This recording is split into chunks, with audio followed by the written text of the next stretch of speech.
మాట కుల్లా చెప్తున్నా, మొన్నటిదాకా నడిచిన కరెంటు కాకుండా ఇదే మిర్యాలగూడ నియోజకవర్గంలో దామరచర్ల మండలంలో 4000 మెగావాట్ల పవర్ ప్లాంట్ కట్టినాం. ఇదే జగదీష్ రెడ్డి గారి నాయకత్వంలో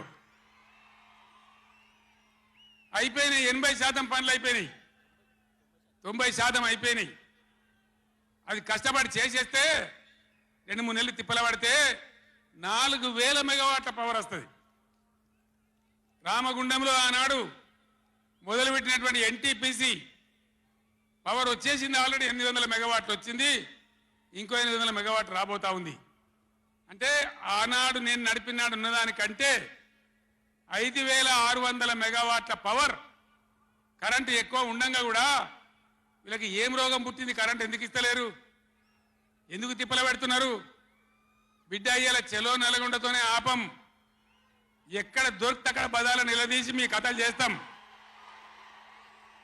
ప్రజలను కరెంటుకు తిప్పల పెట్టినా, నీళ్ళకు తిప్పల పెట్టినా, మంచినీళ్ళకు తిప్పల పెట్టినా ఎక్కడికక్కడ మిమ్మల్ని నిలబెడతాం.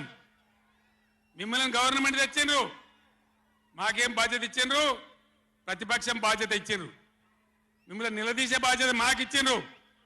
కాబట్టి ఎక్కడికక్కడ మిమ్మల్ని నిలదీస్తాం తప్ప వదిలిపెడతామనేటువంటి దానిలో ఉండొద్దు. ప్రజలకు తప్పు చేయొద్దు.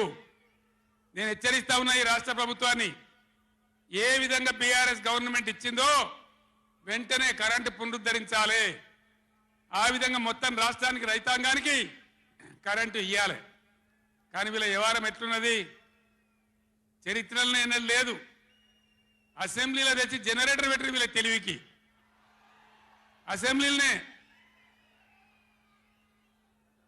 మొన్న మనోళ్ళు మీటింగ్లు తిరుగుతుంటే ఒక మీటింగ్ మాట్లాడుతుంటే 7 మాటలు పోతుంది కరెంటు. నల్గొండలో జగదీష్ రెడ్డి మాట్లాడుతుంటే 7 సార్లు పోతుంది కరెంటు. ఏం మాయ రోగం వచ్చింది? మీకు తెలివి లేక, నడపరాక, చాతగాక ఇలా మంది మీద బదనాం పెట్టి బతుకుదాం అనుకుంటున్నారా? అట్లా కాదు బిడ్డ, జాగ్రత్త. బతకనీయం, ఎంబడబడతాం, వేటాడతాం.